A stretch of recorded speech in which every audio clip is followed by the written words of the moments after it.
Hey guys, in today's video I'm going to show you and explain ways to evaluate your neural network or neural model. Before starting, there are a few things we need to keep in mind. While choosing the training data, we have to make sure that the data is shuffled so that when we split the data for training and validating dataset, the data representativeness is stored. To explain this, let me consider an example.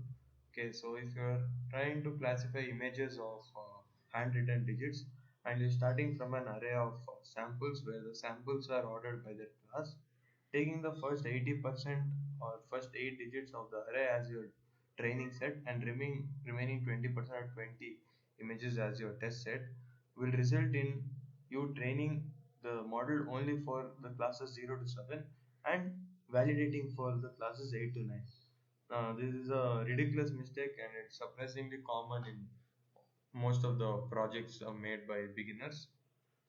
Also, we need to keep one more thing in mind.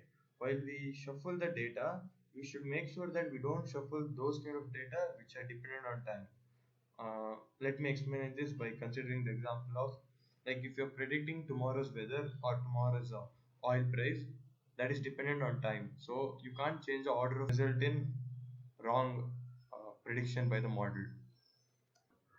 One more thing we need to keep in mind is about the data sample redundancy in our data set. There should be no redundancy. If there is redundancy, then when we shuffle the data, one of the duplicate value might be present in the training data set and the other in the validation data set. Then when we train and validate our model, we might be doing it on the same data sample, causing overfitting. This is a problem in real life data sets. Ways to evaluate our model. The first way is called simple holdout validation. This is a pictorial representation of simple holdout validation. Now this is the whole training set. The training set is divided into a partial training set and another set called validation data set. The ratio might be 80 is to 20.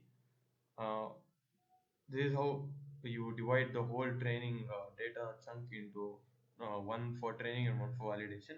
But this seems pretty straightforward. But the only problem with this is that when the data set size is very small, then there will be insufficient number of data sets for training and for validation. Then there will be too few data to statistically represent the values. Another method is the k-fold validation, as you can see here. Yeah, the training in k-fold validation, we divide the training data sample into k equal partitions, as you can see here. Those k equal partitions are called k-folds, and for each partition I, consider this partition I, we train the model for k minus 1 partitions. So you train for, if the length of the whole thing is k, you train for k minus 1 partitions. So you train for k minus 1 partitions and validate for one partition. And we do this for all the k folds. So you validate k times and you do this for the number of epochs. So while we evaluate the model, the total number of times we would be evaluating is epoch what you have taken and the k folds you have taken, so epoch into k. Now for some code, this is the code for simple holdout validation. You shuffle the input data, training data. If they are not time dependent, then you split the input data into validation data half using slice in Python, and you slice the remaining for training, and you call it partial training. Then you train the model. This build model function is a function where you compile the model, the various dense neural networks you use on that, and then using modular.evaluate, you evaluate the validation score for the validation data set you have supplied. Then what we do is we tune the hyperparameters like the number of layers and size of layers based on the validation score. Um, then we combine the validation dataset and the partial training dataset we have sliced before into one dataset called train dataset.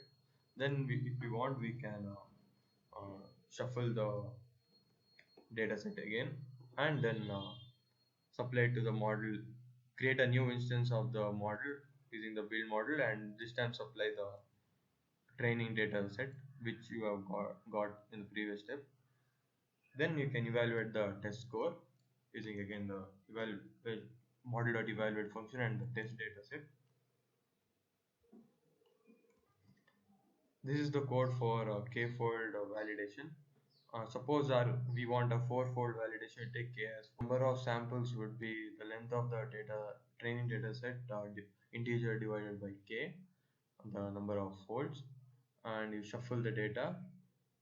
This is mainly used when you have a low data sample length, and you do it for k folds.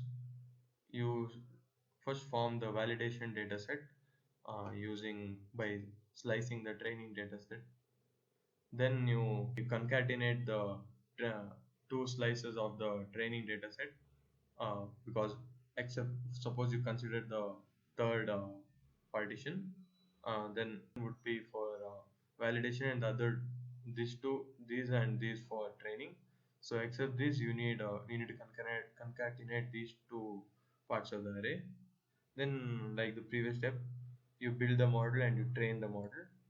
Then take the score, find the validation average validation score, then again build the model on the whole data. Over here you mention the number of epochs you need. Then you get the test score by evaluating the model for the test data.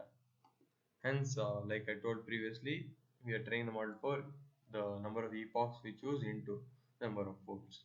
So thank you guys.